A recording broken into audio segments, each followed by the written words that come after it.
Top Santé, votre magazine sanitaire, présenté par Peggy Wabeno, tous les lundis à 14h. Rediffusion lundi 20h.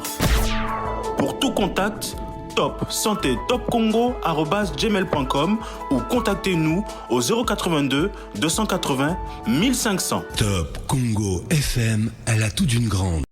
Bonjour à tous et bienvenue dans ce magazine sur Top Congo FM. Excellentes conditions d'écoute à vous tous. Aujourd'hui, nous parlons de la sécurité sanitaire. Actuellement dans le monde, il y a une recrudescence de certaines pathologies graves alors qu'il y a quelques années, on n'en parlait pratiquement pas. Ces maladies liées à notre mode de vie menacent la santé de plus d'une personne et l'Afrique, plus précisément les RDC, n'est pas du tout épargnée. Cancer, maladies infectieuses de toutes sortes. Comment y faire face avec nos invités d'aujourd'hui? Nous allons donc tenter de répondre à cette question et nous recevons pour vous Dr Jean-Pierre Nkankou, il est anesthésiste réanimateur. Nous recevons également dans ce studio Roland Mokadi Ngoy, il est ingénieur agronome, zootechnicien et directeur général de l'ACRIDEC, ASBEL. Il s'agit donc là d'une structure spécialisée pour le contrôle et la qualité des aliments consommés en RDC. Avec nos invités, je l'ai dit, on va donc revenir sur cette problématique, la sécurité sanitaire, plus précisément la situation de la RDC. Bonjour messieurs, bienvenue. Bonjour. Comment allez-vous? Très bien. Alors docteur Jean-Pierre, qu'est-ce que la sécurité sanitaire? D'abord, je vous remercie de m'avoir invité sur vos ondes. Nous allons faire de nos mieux pour vous satisfaire. Bon. On va parler de la sécurité sanitaire. C'est un thème très important. Surtout actuellement dans notre pays, la sécurité sanitaire est plus que jamais une priorité dans la santé publique. Pourquoi dans la santé publique, ça doit être une priorité?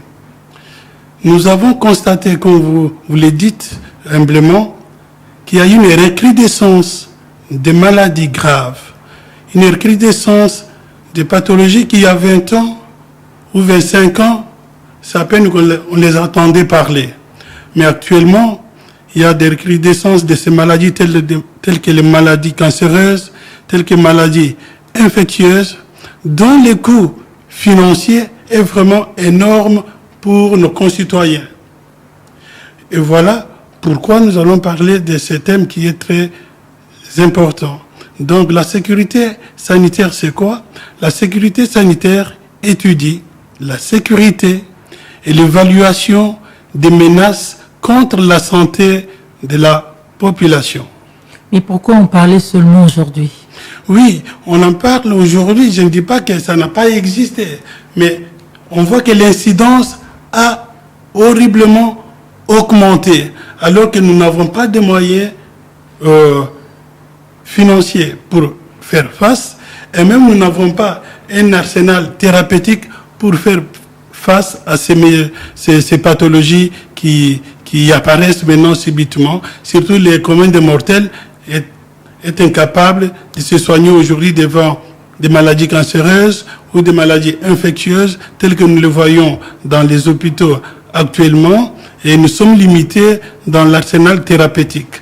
Et voilà pourquoi nous voulons en parler aujourd'hui, pour sensibiliser nos concitoyens, la population, pour donner l'alerte au pouvoir public de pouvoir prendre les mesures nécessaires. Merci beaucoup, monsieur Dr Nkankou. Je reviendrai à vous. Mais j'aimerais savoir quels sont les volets de la sécurité sanitaire. Oui. C'est vrai que dans la sécurité sanitaire, il y a 3 volets principaux. Notamment, il y a la sécurité sanitaire alimentaire, la sécurité sanitaire pharmaco-médicale et la sécurité sanitaire environnementale. Voilà les 3 piliers de la sécurité alimentaire, sanitaire, sur lesquels il faut agir de façon à éviter à nos populations d'être confrontées à des pathologies comme nous les retrouvons aujourd'hui. Je vais commencer par la sécurité alimentaire sanitaire. Là, je vais donc m'adresser à M. Roland Mukadingoy. Vous êtes ingénieur agronome, zootechnicien et directeur général de l'Acridec Asbel. Oui. Est-ce qu'en quelques mots, vous pouvez un peu nous expliquer l'Acridec Asbel? C'est vrai que je l'ai dit en début d'émission, mais c'est quoi votre mission? Oui, Acridec Asbel, c'est une organisation non gouvernementale qui signifie Agriculture intégrée pour le développement communautaire, ainsi que l'Acridec, qui poursuit une mission spéciale de sécuriser l'alimentation des Congolais. Par la sécurisation de cette alimentation, on voit des aspects. Par la sécurité alimentaire, il y a la qualité, il y a la quantité. Mais dans le cadre de cette émission, nous allons beaucoup plus nous appesantir sur la qualité des aliments consommés par les Congolais. Bon, par cet aspect, nous travaillons beaucoup plus sur la surveillance et contrôle de la qualité des aliments consommés, puisque ça fait sujet de plusieurs maladies, comme les docteurs venaient de vous le dire. C'est ainsi que, dans le cadre de cette émission, je vais beaucoup plus parler des dangers qui proviennent des aliments consommés par des Congolais. D'abord, est-ce que les Congolais consomment des aliments de qualité? Les Congolais ne consomment pas les aliments de qualité. C'est la raison pour laquelle nous sommes ici, pour vous expliquer la mission principale de notre structure qui est là pour travailler sur la qualité des aliments, contrôler et surveiller la qualité des aliments consommés par les Congolais. Par cette surveillance, l'Acridec travaille beaucoup plus sur l'analyse macroscopique, physico-chimique et microbiologique des aliments consommés. Ça veut dire? Ça veut dire les produits alimentaires importés que les Congolais consomment dans notre pays. Je peux les énumérer. Il y a d'abord des céréales et leurs sous-produits. Quand je parle de céréales, je vois les riz, les maïs, les blés et consorts. Et leurs sous-produits, c'est-à-dire il y a des farines et consorts d'autres produits ici, des produits énumérés là. Et puis en deuxième position, il y a des produits d'origine animale tels que les laits avec leurs sous-produits, il y a la viande avec leurs sous-produits, il y a les poissons avec leurs sous-produits, c'est-à-dire les conserves, même pour la viande. Il y a aussi des boissons, il y a des huiles, il y a aussi des aliments pour les nourrissons. Et sur cet aspect-là, Acridec donc mise beaucoup plus sur l'analyse physico-chimique, puisqu'actuellement, nous avons constaté qu'il y a un taux très élevé de mortalité prématurée due donc, aux aliments consommés, comme le docteur venait de le dire là-bas. Et puis, sur cet aspect, nous essayons un peu de catégoriser qu'est-ce que nous recherchons par nos analyses que nous faisons là dans tous ces aliments. Par exemple, au niveau des céréales, nous recherchons d'abord des impuretés. Il y a des produits qu'on livre à la consommation, mais qui présentent plusieurs impuretés. Alors que la présentation est bonne. Oui. L'emballage est de qualité. L'emballage, tout ça, mais il présente plusieurs impuretés. Par exemple, il y a donc certains riz importés ici, mais mélangés avec d'autres riz synthétiques, c'est-à-dire en caoutchouc, qui constituent aussi, qui vont créer des maladies aux consommateurs, par exemple les appendicites et consorts. Donc, nous recherchons des impuretés, comme je disais. Là, c'est l'Acridec. C'est l'Acridec. Ok, merci beaucoup. Mais je peux ajouter quelque chose. Oui, docteur Kanko. Ce qu'il faut savoir, par tout ce qu'il dit, toutes les maladies liées à l'alimentation sont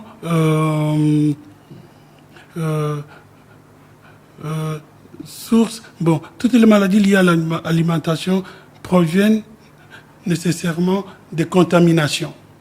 Les contaminations, que ce soit bactériennes, c'est-à-dire les microbes, soit des produits chimiques, soit des produits allergènes. Dans le cas des germes, vous avez les infections, tout ça, qui peuvent proliférer et entraîner la mort, soit c'est des produits chimiques qui peuvent entraîner l'intoxication, tout ça, aux produits chimiques. Ces aliments-là sont contaminés parce qu'ils ont été mal conservés. Oui, c'est-à-dire ça peut être lors de la préparation, lors de la conservation, tout ce qu'on met comme conservateur, comme additif, ça peut être des produits qui ne sont pas des produits adéquats ou qui sont très dosés ou trop dosés ou peu dosés. Voilà. Donc, toutes les contaminations, que ce soit des germes, que ce soit des produits chimiques, que ce soit des produits allergènes, sont susceptibles sont une menace, en fait, pour la santé de la population. Merci beaucoup, Dr Kankou. Monsieur Roland. Oui. Oui, l'ACRIDEC, une ASBEL, c'est une ASBEL non gouvernementale, oui. Mais au niveau, qu'est-ce que quand vous faites vos analyses, vous avez vos résultats, et qu'est-ce que vous en faites? Est-ce que vous amenez ça vers le pouvoir public? Merci beaucoup, madame. Je crois, je vais d'abord terminer ce que j'étais en train de vous expliquer, après pour passer à des programmes qui sont en train d'être exécutés ensemble avec le gouvernement. Bon, au niveau, j'ai parlé des impuretés par rapport aux aliments qui viennent. En plus de ça, il y a donc la présence et la recherche des glycosides cyanogénétiques. Ce sont des termes scientifiques. Oui, c'est-à-dire ce ne sont pas des termes scientifiques, ce sont des acides cyanhydriques. Oui, mais il faut l'expliquer parce que les acides la population ne comprend pas. Ce sont des acides qui se présentent par exemple dans les tubercules, donc des maniocs. Quand vous consommez des maniocs amers, il y a la présence de ces glycosides-là. Ce sont des termes chimiques, ce sont des produits chimiques, ce ne sont pas des termes techniques, ce sont des appellations des produits chimiques. Les glycosides cyanogénétiques, ce sont des acides cyanhydriques que nous recherchons, qui constituent des dangers pour le consommateur. En plus de ça, nous recherchons aussi donc, les surcharges de minéraux toxiques, puisque dans les aliments, il y a donc des produits, des minéraux qui se retrouvent aussi dans les aliments, là, mais qui sont tolérables à un certain niveau. Mais quand il y a donc des surplus, ça constitue l'intoxication. Et puis, nous recherchons les résidus des pesticides. Les pesticides, ce sont des produits chimiques qu'on utilise pour tuer des ravageurs sur les cultures et puis qui ont des conséquences sur les consommateurs. Mais lorsqu'on nettoie, on lave les légumes, on lave... Un pesticide, quand il est appliqué sur les plantes, puisqu'on les catégorise sous plusieurs formes, il y a des pesticides d'ingestion que les insectes peuvent ingérer pour donc disparaître. Il y a des pesticides de contact qui sont en contact avec l'insecte pour le détruire. Il y a des pesticides d'inhalation que l'insecte peut aspirer.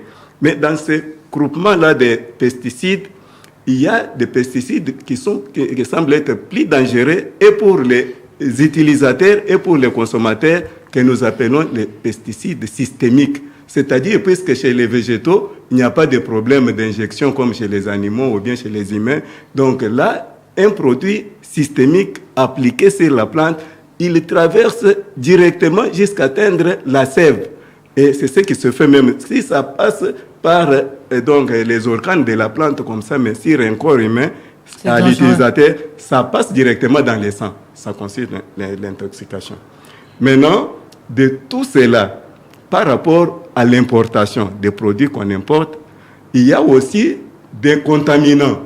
Des contaminants viennent quand les produits arrivent. Les produits peuvent quitter les lieux d'embarquement, un produit sain, mais pour que ça vienne ici, si les conditionnements des transports ne sont pas meilleurs, les produits changent la nature chimique et puis deviennent aussi avariés. Quand on parle de l'avarie, on voit la multiplication des champignons microscopiques que nous appelons les moisissures. Et ce sont ces moisissures-là qui produisent des toxines, c'est-à-dire des poisons qui vont maintenant créer des maladies. Donc, comme j'étais en train de vous parler, qu'est-ce que nous recherchons par nos analyses macroscopiques, physico-chimiques et microbiologiques? C'est cet aspect-là que je suis en train de vous expliquer sur les produits que les Congolais sont en train de consommer. Mais comment les soustraire de tous ces dangers? C'est là que la CRIDEC fonctionne en partenariat avec le ministère de l'Agriculture, c'est-à-dire les services de quarantaine. Comme à la CRIDEC, je venais de vous dire, c'est une association qui regorge plusieurs ingénieurs agronomes spécialistes à tous les niveaux, que ce soit des professeurs, des masters, des simples ingénieurs, mais qui travaillent sur l'analyse des aliments. Mais à cet effet, nous sommes en train de collaborer, d'appuyer la quarantaine, puisque la quarantaine n'a ni personnel compétent pour le moment, ni matériel. Donc nous sommes habilités maintenant à collaborer avec les universités, puisque c'est là où se trouvent aussi les labos, avec toutes les spécialisations qui sont là-bas, pour essayer un peu de mettre à l'abri les consommateurs congolais. Je reviendrai à vous, M. Roland. Mais docteur Jean-Pierre, vous avez un complément d'information? Oui, ça voudrait dire que sur les plans pratiques, qu'est-ce qu'il faut retenir pour moi? La sécurité alimentaire, sanitaire alimentaire. Ce qu'il faut retenir, c'est que tous les aliments que nous consommons, quand ils sont impropres, ce sont des menaces contre la santé de la population. OK. La plupart des aliments, pour qu'ils soient une menace à la santé de la population, il faut qu'ils soient contaminés, soit par des microbes, soit par des produits chimiques, soit des produits allergènes. Si c'est par des microbes, ça donne des infections. Si c'est par des produits chimiques, comme il est en train d'énumérer, eh bien, c'est aussi une menace. Si c'est des produits allergènes, par exemple, supposons par exemple, il y a des gens qui consomment des fraises et qui sont allergiques aux fraises.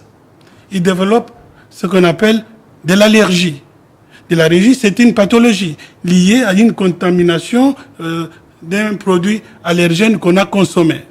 Donc, l'intérêt ici, c'est de sensibiliser les gens par rapport à l'alimentation que nous prenons. Est-ce qu'elle est de bonne qualité ou pas? Je vais parler un peu terre à terre. Vous voyez tous les petites bouteilles de Coca, Fanta on dit ça. C'est des produits chimiques. Il n'y a rien de jus, comme on nous dit, au jus de ceci. C'est des produits chimiques dans lesquels on a mis du sucre, dans lesquels on a mis des colorants. Personne ne sait qu'aujourd'hui, quelle concentration de colorants on a mis dedans. Quel type de poudre qu'on a mis dedans pour faire ces jus-là. C'est pour cela il y a des organismes comme la CRIDEC, il y a les pouvoirs publics qui sont là pour veiller à ce que ce qu'on nous vend sur les marchés soit de bonne qualité. Mais de façon générale, le sucre n'est pas bon pour la santé. Mais quelle est la responsabilité du consommateur à ce stade-là? Voilà l'erreur. C'est pour cela que nous sommes là aujourd'hui, pour sensibiliser nos concitoyens que tout ce qu'on nous vend, il faut faire attention à la consommation de ces choses-là. Pourquoi? Dans le cas d'une contamination des microbes, vous avez la réponse directement. L'infection se développe en 24 heures ou quelques heures après la contamination, après avoir ingéré un aliment contaminé. Mais quand vous ingérez un aliment qui est contaminé par des produits chimiques, parfois vous n'avez pas la réaction tout de suite. La réaction peut apparaître 1 semaine, 3 semaines après, même plusieurs années après. Vous avez déjà oublié que c'est à cause de tel aliment qui était contaminé de tel produit et qui est responsable de cela. C'est la même chose que des produits allergènes. Quand vous prenez un produit allergène, soit vous pouvez avoir une réaction immédiate, tout d'un coup, vous avez des plaques qui vous sortent sur la peau, ou soit vous pouvez avoir ce qu'on appelle un choc anaphylactique qui est mortel. Donc, nous alertons la population par rapport à ce qu'ils consomment. Je vous donne un exemple tout à fait banal. En Europe, on fait des campagnes pour sensibiliser les gens à ne pas prendre la cigarette. Mais chacun est libre de prendre la cigarette. S'il prend la cigarette, il développe les cancers du poumon, Mais les cancers de la Au langue. moins, il y a une mention. Au qui moins, est reprise. ils sont conscients qu'on leur a dit... Fumer préjudiciable à la santé. À la santé. Donc, notre aussi rôle est de sensibiliser la population, de leur dire, faites attention à ce que vous consommez. Mais chacun est libre, a le libre choix de dire, ah, moi je vais fumer, ou moi je ne vais pas fumer. Donc, notre rôle, mon rôle en tant que médecin aujourd'hui, c'est de sensibiliser nos concitoyens que tout ce que vous consommez, faites attention. Donc, même dans les grands... Tout est toxique, rien n'est toxique, tout dépend de la dose. Oui, je crois donc Oui, monsieur Roland. la toxicité donc qui provient des aliments concernant par exemple les mycotoxines dont nous venons de parler là, donc qui viennent par rapport au mauvais conditionnement des aliments avant qu'ils arrivent à la destination. Donc, quelle que soit la quantité, puisque ce sont des champignons consommés et puis ils ont la capacité de développer la maladie, par exemple les cancers. Je donne par exemple les pommes vertes qui viennent ici.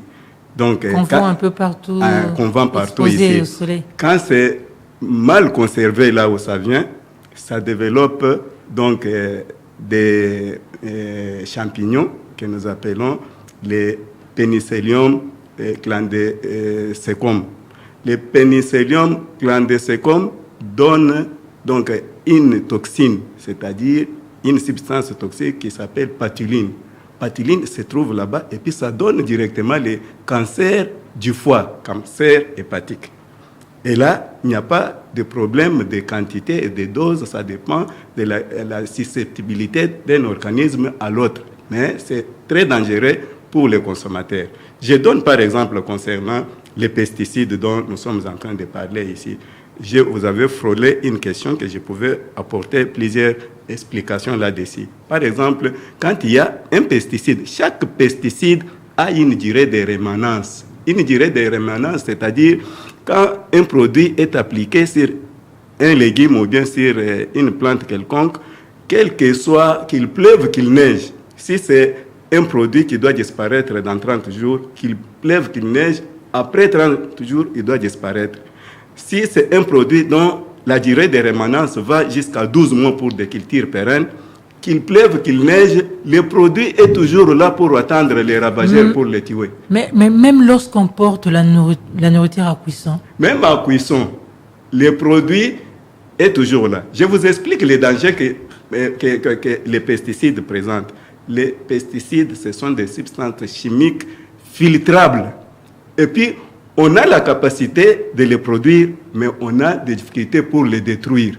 Puisqu'il y a eu un certain moment, plusieurs produits qui ont présenté les taux de toxicité très élevés, par exemple, certains produits du groupe organochloré comme les DDT, du chloro, du phényl. C'est des termes scientifiques. Ce sont des produits, c'est leur nom, les pesticides là. Maintenant, une fois appliqués sur les plantes, des fois, on a trouvé qu'à force d'utiliser ce genre de produits, ils ne parvenaient plus encore à tuer des ravageurs. Les ravageurs se sont habitués à ça. Il y a un problème de résistance, mais le produit a des effets d'accumulation dans l'organisme des consommateurs. Quand il pleut, ça s'infiltre, ça arrive même dans le fleuve, ça entre même dans des corps de poissons, puisqu'il y a eu l'autre fois qu'on a capturé certains poissons du fleuve ici, amenés donc au labo, on a trouvé les résidus des pesticides, des DDT, dans la chair de ces poissons. C'est pourquoi je vous dis, donc les pesticides présentent plusieurs dangers. Merci beaucoup, M. Roland. Je viens à vous, docteur Jean-Pierre. Là, on a évoqué la sécurité sanitaire alimentaire. Oui. On en vient maintenant à la sécurité environnementale et à la sécurité pharmaco-médicale. Oui. OK.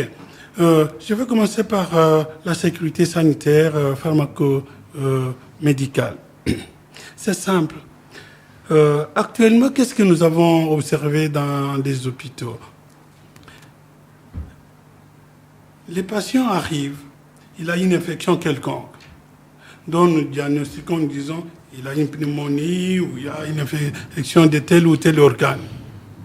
Et puis nous savons tous très bien qu'en cas de telle infection, il y a un arsenal d'antibiotiques qu'on peut donner. Mais subitement, nous utilisons ces antibiotiques, mais les patients, ils ne répondent pas aux antibiotiques. Qu'est-ce qui s'est passé? Il y a un problème qui se pose de la résistance de ces microbes aux antibiotiques. Et comment s'est créée cette résistance des microbes aux antibiotiques? C'est très simple. En ce qui concerne vraiment la République démocratique du Congo, un des facteurs qui est à la base de la résistance des antibiotiques aux microbes, c'est l'emploi abusif de ces antibiotiques. D'abord, donc l'automédication aussi. L'automédication. Il y a 5, si je peux dire, 4 acteurs principaux que je peux dire est responsable dans cette gestion des médicaments qu'on appelle antibiotiques. Le premier responsable est le fabricant. Est-ce que l'antibiotique il l'a fabriqué dans de bonnes conditions? Est-ce que le dosage est normal? Est-ce que c'est de bonne qualité? Ça, c'est le premier acteur. Le deuxième acteur, c'est les distributeurs. Les distributeurs, notamment les pharmaciens. Les pharmaciens ne doivent pas se substituer aux médecins, c'est-à-dire vendre les antibiotiques comme des petits pains, comme des bonbons. Dans nos habitudes ici, les gens tombent malades. Quand ils tombent malades, qu'ils font de la fièvre, ils vont directement chez le pharmacien. Sans prescription, les pharmaciens prennent l'antibiotique, lui remettent. Et quand il lui remet même les antibiotiques, pas n'importe quel antibiotique, il lui remet l'antibiotique des derniers gris, les plus puissants qui puissent exister. Un pharmacien qualifié, pensez-vous vraiment qu'il pourrait faire tout ça, à délivrer un produit sans prescription? Normalement, selon la déontologie, il ne peut pas livrer ce genre d'antibiotiques ou n'importe quel médicament. Vous parlez des boutiques de la mort. Non, mais je vous dis, à boutique de la mort, comme vous dites là... Parce qu'un pharmacien qualifié ne le ferait pas. Mais je vous dis, c'est ce qui se fait partout dans la cité ici. Donc, il y a la responsabilité du pharmacien qui est le distributeur. Il y a la troisième responsabilité incombe aux médecins. Les médecins peuvent être aussi responsables de ces fléaux. Comment? Quand ils ne respectent pas les règles de prescription d'antibiotiques. Ils prescrivent les antibiotiques n'importe comment. Ce n'est pas à tout patient qui fait de la température qu'il faut prescrire d'antibiotiques. Quand on a pris tant d'antibiotiques comme ça, au moment où vous tombez malade, que vous avez une infection, vous avez facile à développer une résistance. Les microbes que vous avez, qui sont déjà habitués à ces antibiotiques, créent une résistance aux antibiotiques au moment où il faut les prendre. La quatrième responsabilité incombe au consommateur lui-même. Très souvent, les gens eux-mêmes vont s'acheter des antibiotiques sans prescription médicale. Il arrive chez le pharmacien, donne-moi ça. Le pharmacien lui donne. L'automédication qui se fait pour tout médicament se fait aussi pour les antibiotiques. Et source d'apparition de résistance des microbes aux antibiotiques. La quatrième responsabilité incombe au pouvoir public qui doit mettre les normes au niveau du fabricant, les normes au niveau des distributeurs, les normes au niveau même des médecins. En Europe, un médecin ne peut pas écrire et prescrire les antibiotiques n'importe comment. Parfois, il doit justifier pourquoi vous prescrivez cet antibiotique. Et pensez-vous qu'ici, ça ne se fait pas? Je n'en sais rien. Mais je vous dis seulement ce que nous avons constaté à l'hôpital. Il y a une recrudescence des pathologies infectieuses qu'on ne sait pas soigner avec les antibiotiques. Même les antibiotiques, les plus puissants. Et ça, c'est les constats qu'on a fait et qu'on a essayé d'analyser pour que nous arrivons à cela. Et nous avons trouvé qu'il y a des failles dans tout ça. Au niveau du fabricant, c'est possible. Au niveau des distributeurs, c'est possible. Au niveau des consommateurs et au niveau du pouvoir public. Et que nous demandons à ce que nous changeons nos habitudes, nos comportements par rapport à cela. Puisque, par exemple, si vous allez voir un médecin, vous êtes malade, vous faites de la fièvre. Si le médecin ne vous prescrit pas des antibiotiques, pour vous, vous êtes... le médecin est un mauvais médecin. Donc un bon médecin, c'est celui qui prescrit des antibiotiques. En conséquence, le médecin, pour garder sa patientèle, qu'est-ce qu'il fait? Il commence à prescrire des antibiotiques, là où il ne faut même pas prescrire des antibiotiques. Donc là, j'alerte tout le monde, que ce soit les pouvoirs publics, que ce soit les médecins, que ce soit les pharmaciens, que ce soit les producteurs, les fabricants de médicaments, d'avoir la conscience qu'il y a un problème de santé publique qui se pose, qui fait que les coûts des soins deviennent très élevés, et pour la population, et pour le pouvoir public, que ce sont des choses qu'on peut éviter facilement pour réduire les coûts de santé. Et parfois, on arrive à des cas, des situations mortelles où l'antibiotique n'agit pas et la personne finit par mourir.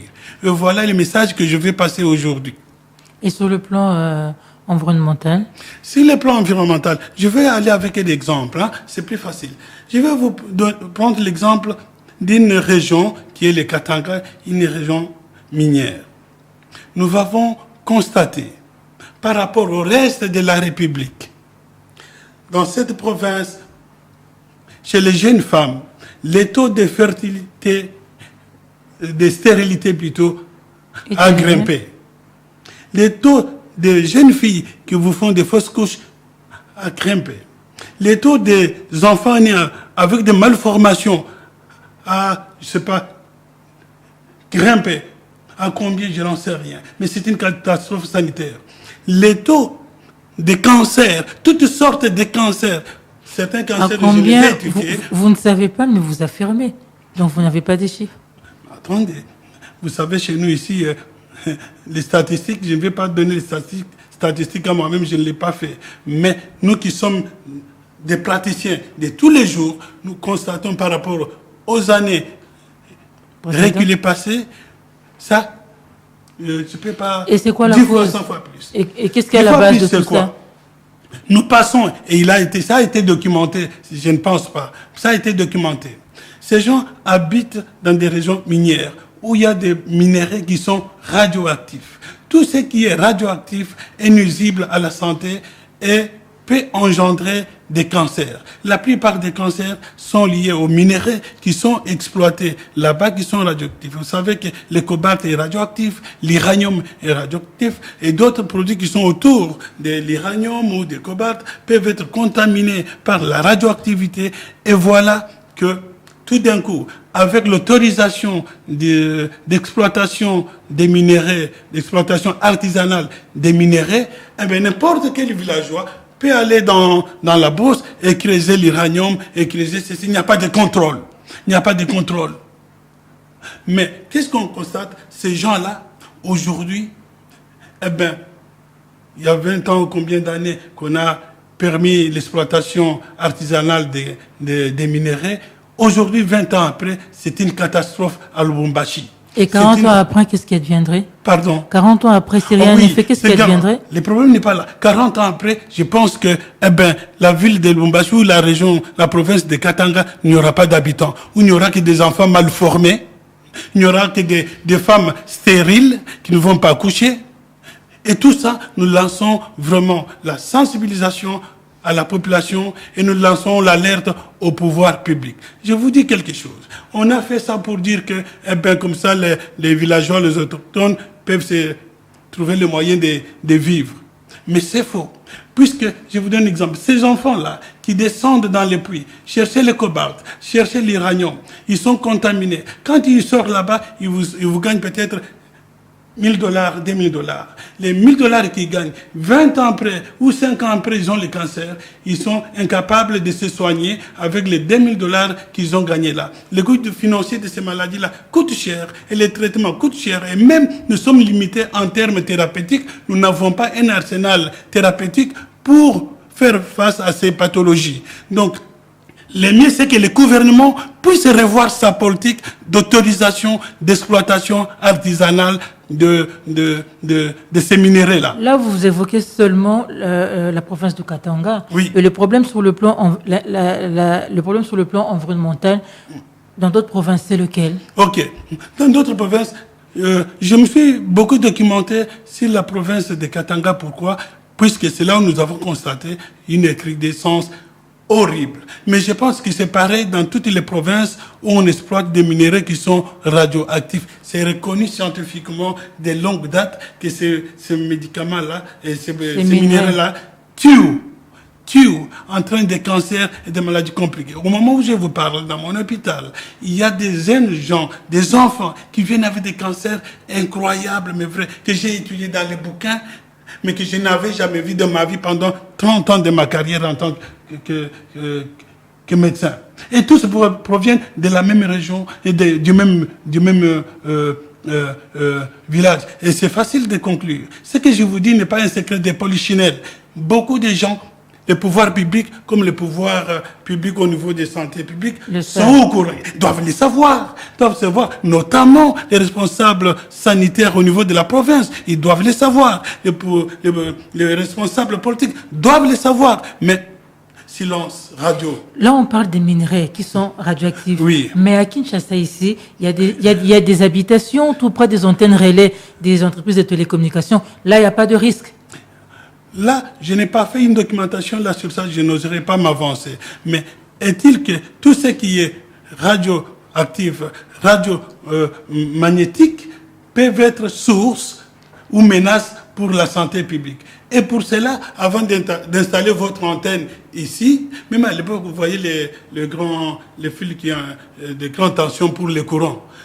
Les gens ne pouvaient pas habiter en dessous des poteaux, mais aujourd'hui ils habitent. Mais personne n'a fait une étude. Il y a des études qui ont été faites pour dire qu'à la longue, les habitants habités sous les poteaux avec les courants de haute tension sont sujets tôt ou tard à des menaces de santé publique. Ça c'est connu, ça date pas d'aujourd'hui. Merci beaucoup, docteur Jean-Pierre.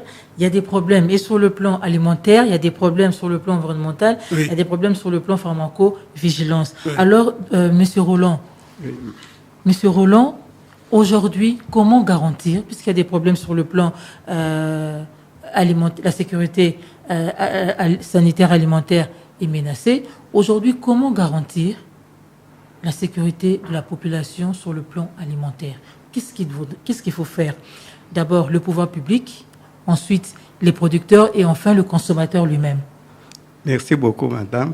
Je crois, en ce qui concerne la CRIDEC, le gouvernement l'a autorisé pour appuyer les services de quarantaine dans le but de surveiller, contrôler la qualité par l'analyse de tous les aliments qui entrent, qui doivent être mis à la disposition des consommateurs, c'est-à-dire tout aliment qui entre. C'est pourquoi nous avons notre programme au sein de la CRIDEC qui s'intitule le programme d'inspection des denrées alimentaires importées, exportées et locales. C'est-à-dire nous devons analyser et contrôler tous les aliments qui entrent, qui doivent être mis à la disposition des consommateurs. Et après le contrôle? Après le contrôle, après l'analyse, c'est-à-dire les aliments nuisibles sont mis de côté et puis on laisse les aliments appropriés qui doivent donc procurer aux consommateurs une santé parfaite. Merci beaucoup, Monsieur Roland. Docteur Jean-Pierre, Oui. quelle est la part de chacun, et pouvoir public et population, Ok. sur le plan À chaque niveau, environnemental? chacun a sa responsabilité. C'est ce que je dis. Au niveau des consommateurs, qu'est-ce qui se passe? Quand il est informé du risque, il est le seul maître. Par exemple, les jeunes filles qui sont au Katanga, si on leur dit, si vous allez dans les mines de cobalt, oui, les jeunes filles, si vous allez dans les mines de cobalt, au moment d'avoir les enfants, vous n'aurez pas des enfants. Vous pensez que cette fille va aller dans les mines pour avoir le cobalt? Chercher le cobalt et vendre? Quand vous lui dites, quand vous allez dans les mines et que vous allez en sortir, vous aurez des enfants mal formés, vous aurez un tel cancer. Est-ce que vous pensez que ces jeunes filles-là vont s'aventurer pour y aller? Donc, c'est pour ça que nous sommes là, pour les sensibiliser. Mais ils ont le libre choix d'y aller ou d'y pas aller. C'est comme on dit à quelqu'un, la cigarette tue, la cigarette donne ceci, mais il est libre d'aller de fumer ou pas. Ça, c'est au niveau du consommateur. Maintenant, au niveau du pouvoir public. Et c'est le pouvoir public qui a autorisé qu'il y ait l'exploitation artisanale de ces minéraux-là. OK?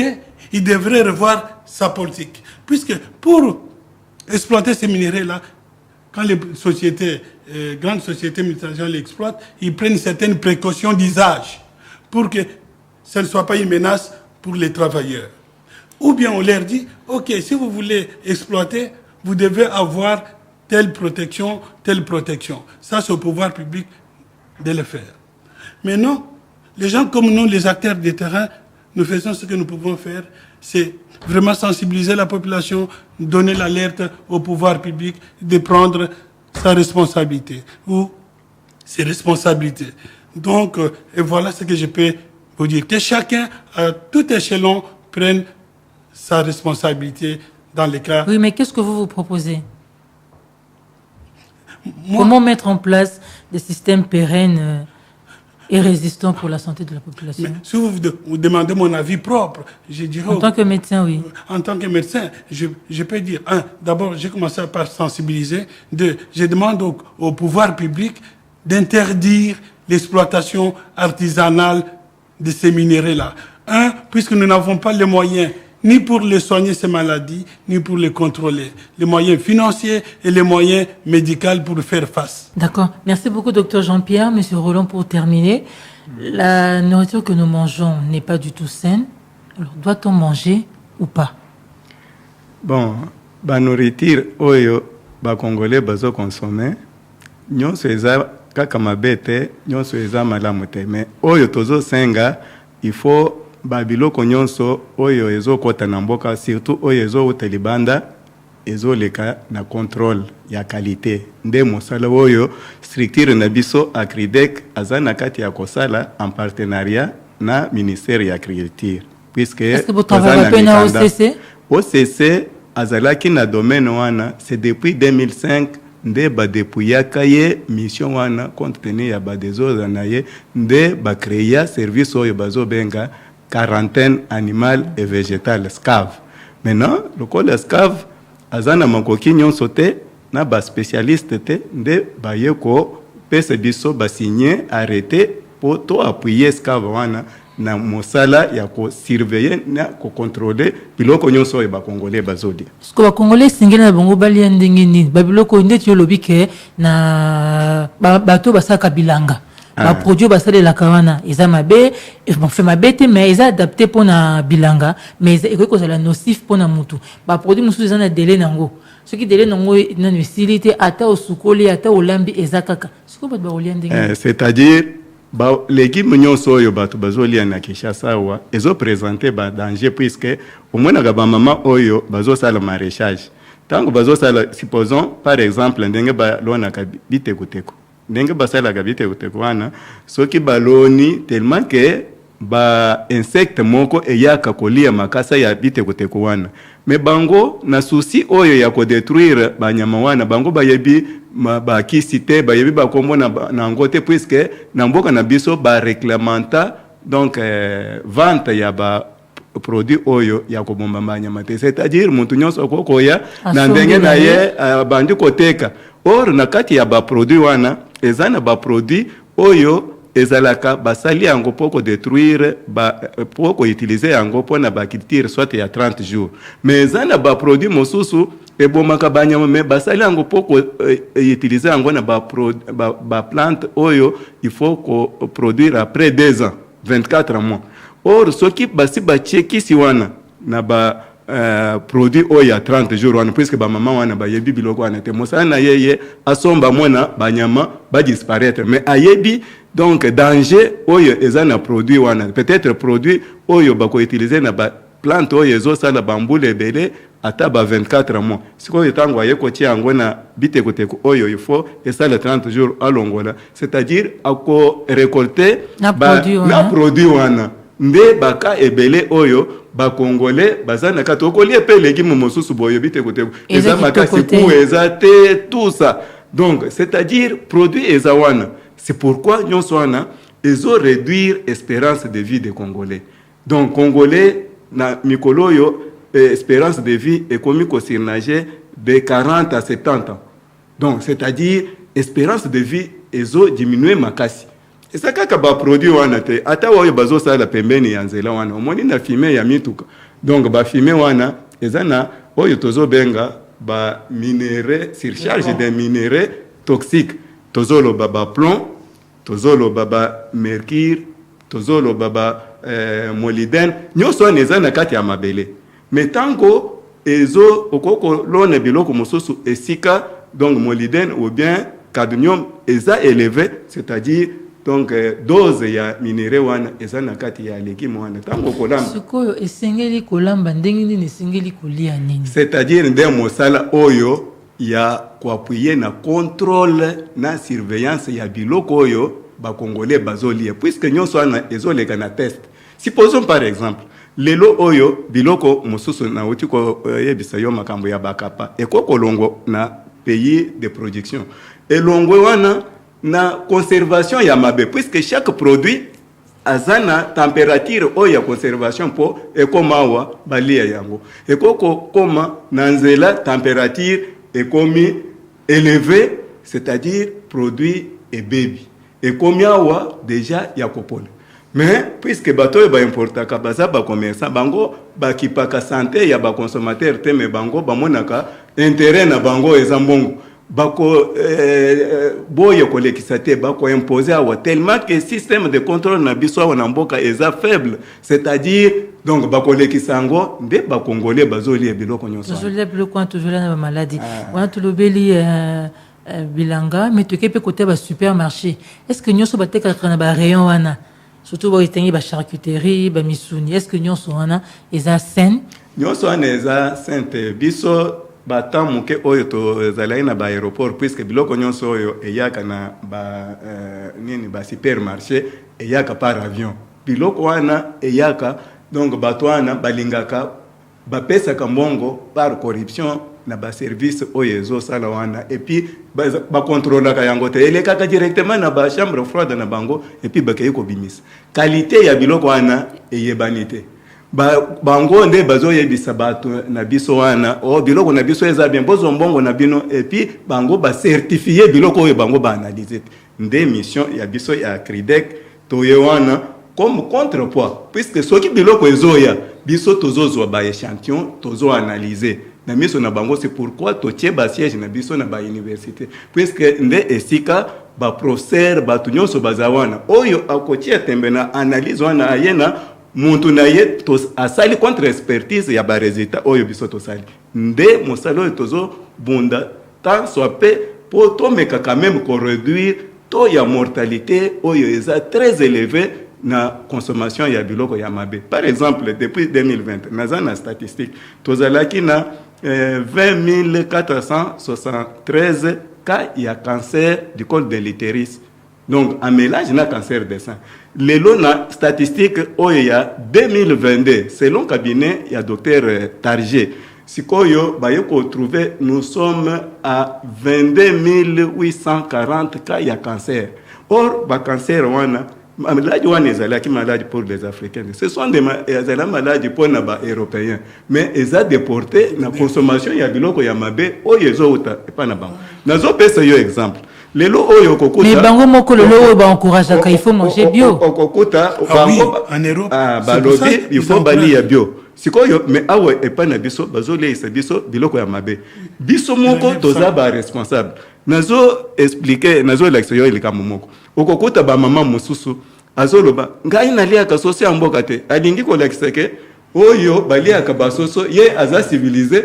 po aliaka biloko oyo ewutaka wana mais soso ya mboka oyo eza naturel ye eza pour les primitifs donc ye amoni ke ye aza moto civilisé azolia biloko oyo ezowuta na poto mais oyo bazolia soso ya mboka nde bamoi civilisé donc omoni raisonnement wana eza à la base ya liwa oyo eza makasi ndenge bazala kokosa bato kala o mutu mwinda akufuka maladi te mais kende na basimetiere otali to ya mortalité oyo ezali awo na oyo bato oyo batindela biso biloko wana est-ce que eza ndenge moko na ebandeli émission docteur Kanko alobaki lelo o tozomona ba boisson sucrée o bazoteka abiza na ka ba colorant eza na ka ba mai parce que bato ebele bazo melango bato ebele bazo sale lango et ça même polluer la ville parce que na ba rivière ebele et comme ka ba bouteille plastique ba masanga wana siko wana comment conseiller la population ngai nazo yebisa yo concernant oyo bazo benga jiwana